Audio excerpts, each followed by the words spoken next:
સાબરકાંઠા જિલ્લાની અંદર નાસ્તા ફરતા આરોપીઓ જેવા કે જે સજાના વોરંટમાં હોય અથવા તો પેરોલ જમ્પ કરીને ભાગી ગયા હોય, જે હાજર ન થતા હોય તેવા આરોપીઓને પકડવા માટે રેન્જ આઈજી વિરેન્દ્ર યાદવ અને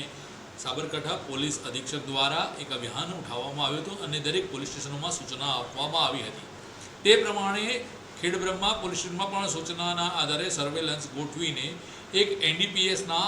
આરોપી કે જે 1 વર્ષથી નાસ્તો ફરતો 5 વર્ષથી નાસ્તો ફરતો હોવાના માહિતી હતી, તેને સર્વેલન્સના આધારે પકડી પાડવામાં આવ્યો છે।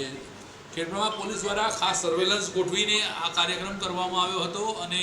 સર્વેલન્સના આધારે મળતી માહિતી મુજબ ખેડબ્રહ્મા પોલીસે જે 5 વર્ષથી નાસ્તો ફરતો આરોપી હતો એનડીપીએસનો, તેને પકડી પાડ્યો છે। જે સમાચાર પ્રાપ્ત થઈ રહ્યા છે અમારા સંવાદદાતા ચંદ્રશેખર ભાવસાર પાસેથી કે ખેડબ્રહ્મા પોલીસે 5 વર્ષથી નાસ્તા ફરતા આરોપીને પકડી પાડ્યા છે।